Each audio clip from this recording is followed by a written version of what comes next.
Mi nombre es Claudio y este es El Jardín Hermético.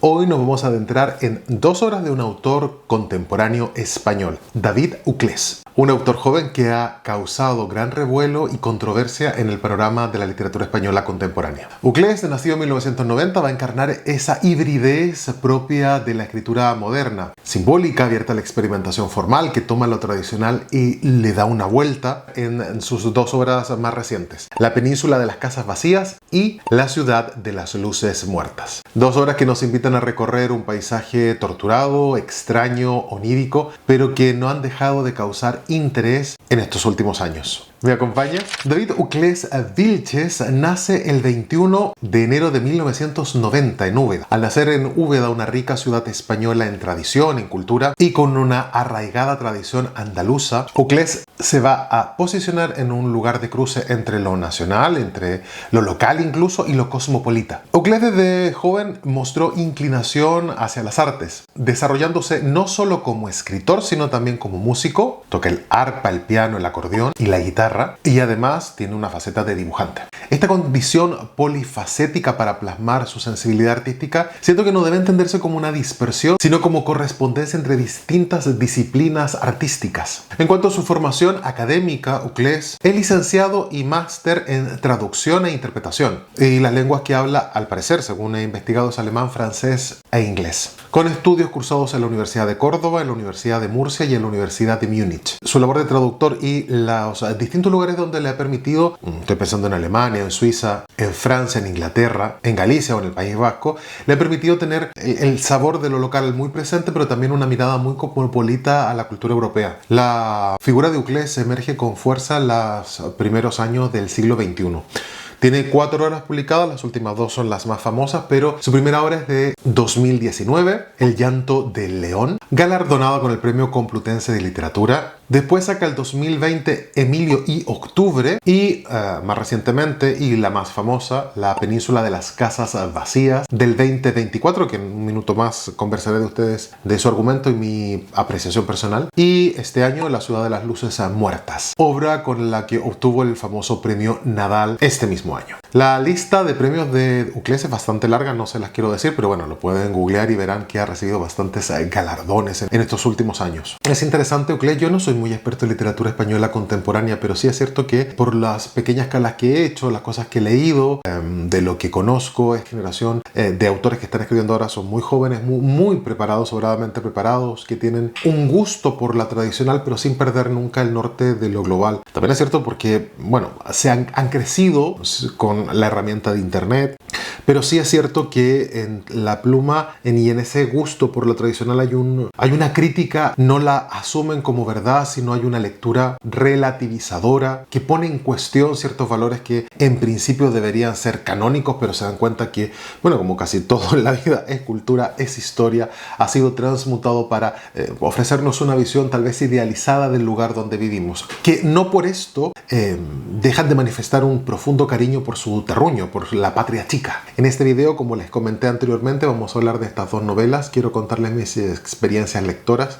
También quiero hablar de la polémica que implica Uclés y también quiero dar mi opinión sobre lo que me ha parecido las 2 obras. Si bien es cierto que yo leí primero la segunda novela de la que les voy a hablar, quiero comenzar con ustedes por orden cronológico. Así que vamos a ir a la obra que fue publicada en 2019, La península de las casas vacías. Aquí nos vamos a ir a Jándula, este pueblo imaginado por Uclés, que debe estar por los cerros de Úbeda, que debe estar en su patria chica, por allí transmutado a través de su pluma. Es una población rural muy pequeña, pero que da mucho juego, ¿no? Sí es cierto que, según lo dicho del propio autor, esta obra le demoró más de 15 años y muchísimos kilómetros recorridos en la península para poder transformar ese sentir que le provoca el campo español en esa península, en esa Iberia que él siempre nombra, tratando de hermanarnos con Portugal y buscando comprender cómo todos somos diversos, pero que estamos compartiendo un mismo territorio. Aquí nos vamos a encontrar con la saga de una familia Es difícil resumir la obra porque es fragmentaria y está buscada que sea fragmentaria. Así vamos a acompañar a una familia como tiene su esplendor y sobre todo su decadencia. La primera parte de la obra vamos a estar un tiempo que no recuerdo si está definido o no, creo que tampoco es tan importante ese dato, pero que va a ser anterior a la guerra civil. Vamos a acompañar a este pueblo y a esta familia particularmente, cómo se vivió los primeros días antes de la guerra, el estallido de la guerra, y vamos a ver cómo en un pueblo pequeño, olvidado al parecer, se gestaron una serie de sagas, de pequeñas aventuras, de pequeños grandes dramas, con uno de los temas más complicados que tiene que ver con una guerra civil, el enfrentamiento de un hermano contra otro. Siento que la novela va a buscar de manera intencionada esta confusión temporio-espacial. El autor va a jugar muchísimo con que el narrador se permita hablar con el lector, haga comentarios sobre los personajes, sobre lo que va a contar, sobre lo que quiere contar, haciéndonos sentir que nuestro narrador es poco fiable, aunque es omnisciente. Hay elementos que prefiere no contar, como hacía el narrador del Quijote, pero que llevado al extremo, conversando, contando al lector lo que él le parece sobre lo que están ocurriendo, lo que están haciendo los personajes, o directamente cambiando la historia según su antojo. Una forma muy experimental de jugar con la capacidad que tiene el narrador de crear un mundo. También es cierto que la aparición de lo onírico es muy importante en la novela. Aquí van a ocurrir constantemente hechos que son más bien reales. Y lejos de mantener esa lógica de realismo, la obra tiende mucho más al onírico, al realismo mágico. Creo que hay una gran presencia de elementos que saltan la realidad, hacia unas imágenes que tal vez resultan un poco reales y muchas veces casi oníricas. Los personajes son muchísimos, aunque se va a centrar directamente en una familia. La verdad es que al ser tan fragmentario, al saltar de una cosa a otra, al haber algunos capítulos que tienden al ensayo o que tienden directamente a la experimentación, tal vez no es tan importante la historia en general, sino la sensación que te deja. Siento que la gracia de La Península de las Casas Vacías no es tanto los hechos, sino la postura que toma Uclés frente a los mismos hechos y cómo eso va a fragmentar la península. La ciudad de las luces muertas, que se publicó este año y fue también la ganadora del premio Nadal, nos va a llevar directamente a Barcelona, una de las ciudades que en alguna entrevista que he escuchado este último tiempo les fascina. Pero vamos a ver a varias Barcelonas, principalmente una Barcelona que es muy particular porque es una Barcelona que se va a fragmentar y que van a superponerse entre ellas. Nuestra protagonista va a ser ni más ni menos que nuestra querida Carmen Laforet, autora de una novela maravillosa de Nada, una de las novelas que más me gusta de principios de siglo pasado. Vamos a encontrar cómo esta joven Laforet va a tener una experiencia particular, va a haber un encuentro de escritores. Bueno, no les quiero contar demasiado, pero sí le van a pasar un papel y una hoja que van a ser mágicos y le van a decir que tenga mucho cuidado porque lo que escribe en esa hoja va a ocurrir. Y ella, bueno, pasa la noche y en el amanecer está frente a la Catedral de Barcelona y pide que Barcelona y la catedral se mantenga en esa oscuridad. Y lo que va a ocurrir, ella va a ir a su casa, se va a dormir y lo que va a ocurrir es que, no va a salir el sol, no va a haber luz eléctrica, no va a haber nada y va a quedar en completa oscuridad. Lo bonito es que en este espacio urbano desestabilizado van a empezar a superponerse las distintas Barcelonas que van a ir chocando.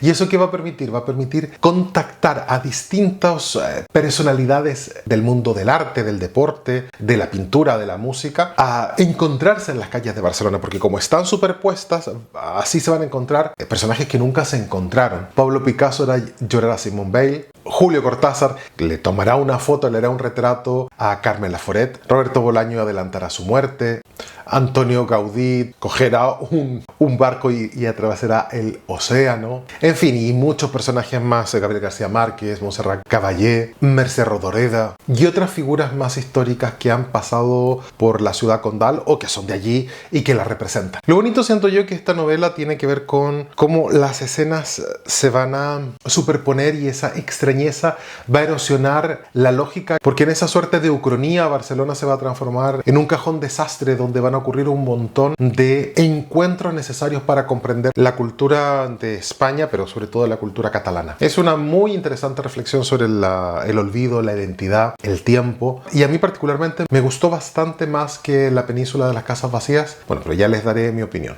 sobre estas dos novelas y le explicaré por qué me gustó más esta segunda que esta primera, que tiene tantas ediciones. Este último año y medio, David Uclés ha recibido un montón de atención mediática inusitado en el panorama literario español contemporáneo. Y estrictamente no tiene que ver con la literatura, sino tiene que ver con una postura que tiene Uclés frente a su creación artística, porque él toma posicionamiento. Entonces habla de un territorio que tiene que ver con una identidad, con una política cultural. Tiene una opinión muy clara, muy fuerte en cuanto a política. Y claro, eso hace tiempo no se veía con tanta rotundidad y con tanta boato mediático. Claro, eso también le viene muy bien para todo, para las editoriales, y le viene muy bien al mundo de la televisión, del periódico, porque sí tienen, bueno, cositas de qué hablar que tienen ese barniz cultural. Pero lo que sí es cierto que de pronto tenemos un montón de noticias que van a hablar de literatura, de escritura, de libros, de cifras, de obras vendidas, que a mí me llaman la atención y que me está gustando. También es cierto que en enero de este año tuvo un intercambio de opiniones bastante fuertes con otro grande de la literatura española contemporánea, que te puede gustar más o menos, a mí no me gusta, que es Pérez Reverte. Porque Pérez Reverte lo había invitado a participar en un ciclo sobre literatura y cultura que se denominaba 1936, La guerra que todos perdimos. Y cuando Uclés vio que, entre otras personas, los que participaban en esa reunión iba a ser un expresidente del gobierno, José María Aznar, un gobierno del que no ha arrojado opiniones muy felices, y el cofundador del partido de ultra Vox, Iván Espinosa de los Monteros, Uclés decidió bajarse, y él justificaba diciendo algo así como: no puedo verme en el mismo cartel con esos mismos individuos. Por supuesto, la respuesta de Pérez Reverte, que es el señor que va de cómo va y que tiene esa personalidad, que bueno, él tiene esa forma de expresarse aún muy patriarcal, lo voy a decir así, ¿no? Un poco violenta. Lamentó profundamente la postura de Uclés, que es la que clasificó de ignorante y de sectarista. Ese intercambio de percepciones sobre el Congreso causó un revuelo, como les comentaba, y una polémica que hace que un autor que ya estaba bastante consagrado, que podrá gustarte, insisto, más o menos, hace que otro autor joven, que ya tenía un montón de libros vendidos, pues esté en la palestra y identifique claramente las dos Españas, ¿no? La España más tradicional, lo voy a denominar así, siendo muy políticamente correcto, la España más tradicional, y esta otra España que es más progresista. A mí de todas maneras me llamó la atención, porque sí había leído alguna opinión que había vertido Pérez Reverte antes de esta polémica sobre Uclés, que había opinado que este chico es muy listo, está muy preparado y que su trabajo es muy interesante. Ahora, también es cierto que, aunque esta fue como la polémica más interesante de este año, también ocurrió el premio Nadal, que bueno,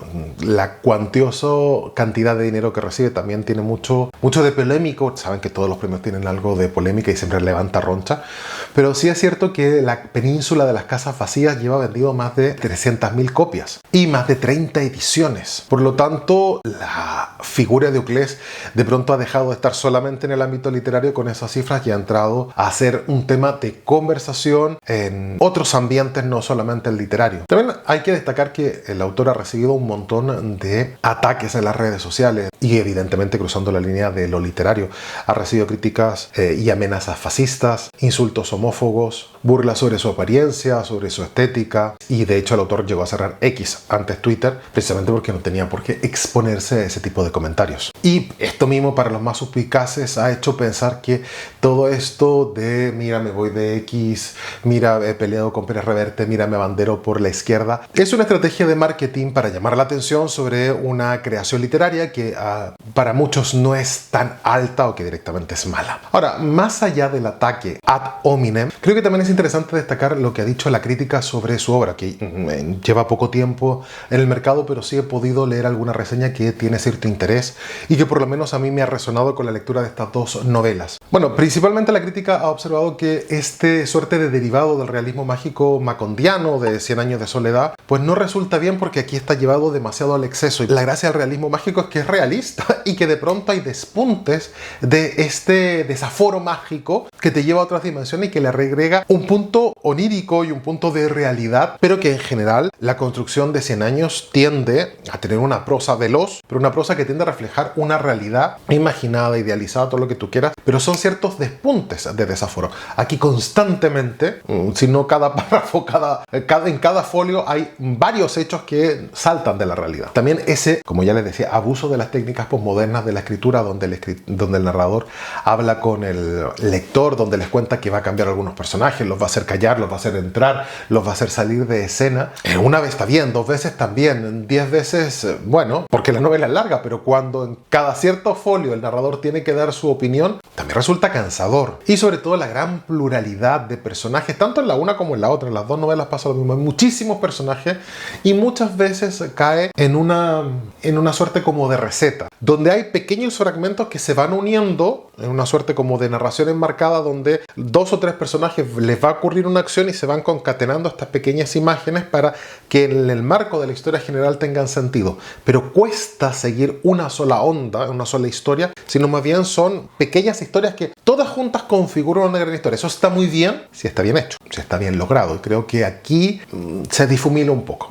Aquí de pronto los árboles no te permiten ver el bosque. Y también es cierto que no hay que olvidar la posición política de Uclés. Esto ha traído mucha roncha. Recuerden el discurso que hizo frente a Isabel Díaz Ayuso, la presidenta de la Comunidad de Madrid, en una gala de premios, en el que reprochó a la presidenta madrileña que él, tras vender 300.000 ejemplares, en su cuenta corriente el dinero que tiene solo le alcanza para poder comprar un zulo sin ventanas en la capital de España, indicando de esta manera que los precios de la vivienda eran un despropósito y que la política no hacía nada para frenar el problema de la vivienda, que es evidente en las personas que vivimos en la península. Ahora, ¿qué me ha parecido a mí la lectura de La península de las casas vacías y La ciudad de las luces muertas? Bueno, me parecieron entretenidas. Tampoco unas grandes novelas. Miren, la primera, les voy a contar la verdad, la primera la leí en mi lector de libros virtuales. No tenía ganas de comprarla, era muy voluminosa, me daba un poco de pereza el objeto libro, porque yo ya me veía en la cama con el libro que se me caía en la cama. Venía de terminar de leer la novela de Genji, que como vieron son 2 volúmenes súper grandes, era incómodo de leer, no tenía ganas. Pues, bueno, la cosa es que lo terminé leyendo en el lector virtual, lo que me permitió adelantar y retroceder mucho más fácil, pero sí es cierto que muchas veces la novela se me hizo pesada. Habían elementos que me parecían escolares, donde explicaba ciertos hechos de la guerra civil. Yo entiendo también que él toma toda la tradición histórica española, le da una vuelta, lo quiere poner dentro de la lógica de su novela para argumentar cierta mirada, pero a mí me resultaba innecesario, resultaba que eran ciertos pegotes y claro, esta idea fragmentaria de pronto me terminaba perdiendo, no sabía qué estaba pasando con quién era quién, era parte de la familia. En La península de las casas vacías yo creo que le falta poda, mucha. Ese realismo mágico, si lo hubiese podado, hubiese quedado muchísimo mejor, hubiese sacado muchos de esos elementos para dejar los que eran más potentes. Lo mismo pasa con la inclusión del narrador, la diferencia en la vertebración del folio, algunas veces cambiaba. Bueno, todas esas herramientas y todos esos recursos me parece que era como un gran pastiche de algún taller de escritura creativa que él por fuerza metió en una novela. Yo creo que ahí falta poda y que de la novela, si se le saca un tercio, hubiese quedado mucho más aligerada y mucho más entretenida de leer. En cuanto a la otra novela, me pareció estupenda, me entretuvo un montón, aunque el final me descolocó muchísimo y ahí nuevamente creo que le falta tiempo. Es un escritor joven que tiene 30 y tantos, que no se le puede exigir que maneje perfectamente todos los recursos de la escritura de novela contemporánea, y siento que el final pues se le fue, ¿no? Y pasa un poco igual, el principio me parece precioso. La ciudad de las luces muertas tiene uno de los inicios más impactantes y por todo lo alto me pareció bellísima las imágenes, primero de este inicio falso, después del verdadero inicio, y de acompañar a Carmen Laforet, que le quiero un montón a este personaje. Me hizo muy feliz leer toda la importancia que tiene, y después toda este cúmulo de escenas con distintas personas que discuten qué hacer, cómo hacerlo para liberar a la ciudad condal de las tinieblas. Me resultó cansador, porque bueno, vale, pero todo el rato que eran personajes que entraban y hacían referencia. Claro, era como repasar literatura e historia catalana contemporánea y sacar elementos para poder encajarlos, para mostrar el gran amor que tenía hacia Barcelona, que bien por él, muy bien, pero como ficción literaria también ahí creo que viene un tijeretazo a mucho de eso para que le dé más fuerza, más corporalidad y que no se diluya en una acumulación de escenas innecesarias. Aparte del problema del final, que todo el rollo del sol, la bombilla, la ampolleta, no les contaré, pero bueno, no no hay por dónde cogerlo. Por más onírico y más realista mágico y más todo lo que tú quieras, en eso no hay por dónde cogerlo. Yo siento que la obra de Uclés es innovadora, que es ambiciosa, que tiene eficacia narrativa en muchos elementos y muchos elementos que tiene de exceso, que creo que es un chaval joven que está escribiendo muy bien y que en 10 años más va a escribir estupendamente. Y por último, creo que un escritor que tenga posicionamiento político, posicionamiento cultural, posicionamiento del que quiera, me parece muy bien. Estamos en una época donde las opiniones y ser muy tibio y todo ni muy blanco ni muy negro, pues es aplaudido, y yo de pronto siento que tampoco tiene por qué ser así. Los escritores no tienen por qué siempre llevar a todo el mundo con la fiesta, y si él quiere decir que le parece A o B mal, pues muy bien por él también. Pero sí es cierto que ese posicionamiento político, claro, arrastra, sí es cierto, un resquemor en la otra facción que no apoya esa visión de España o de la política. Ahora, independiente de toda esta controversia, Uclés ha hecho algo excepcional, que es posicionar la literatura de nuevo en la conversación, en el debate del centro de la atención pública, y eso a mí siempre me parece estupendo. Cosa que no había pasado en España hace décadas. La obra de Uclés siento que no busca acomodarse, busca que nosotros también nos posicionemos, digamos sí, no me gusta, me molesta, sí, apoyo lo que está diciendo. Lo que hace Uclés es aposta provocador, y no me parece mal que lo haga. También opino que la apuesta fragmentaria, orínica, este realismo mágico a la española todavía tiene que trabajarse, que hay que limpiarlo, que tiene una buena apuesta, pero que de pronto se le va un poco. Pero me encanta que se juegue con la tradición y con la experimentación, que es de la única manera donde la literatura avanza a trancas y barrancas en su propia historia y en su propia evolución. Y por último, hablar sobre la memoria, el vacío, la identidad, quiénes somos, quiénes queremos ser, si España es un territorio multicultural, cómo lo ve el escritor, cómo lo sentimos nosotros los lectores. Creo que siempre es una reflexión necesaria. Recuerden darle like, suscribirse y darle a la campanita para que les avise cada vez que subo un video. También pueden seguirme en mis redes sociales, en Instagram, en TikTok y en Goodreads, que son una suerte de extensión del canal. En la caja de descripción hay un enlace donde van a saltar a una página donde tienen que poner su correo electrónico, y una vez al mes va a llegarles una newsletter donde vamos a reflexionar sobre la literatura, arte, y les cuento los próximos libros que voy a leer. Y como siempre les digo, nos vemos la próxima semana. Mi nombre es Claudio y este es El Jardín Hermético.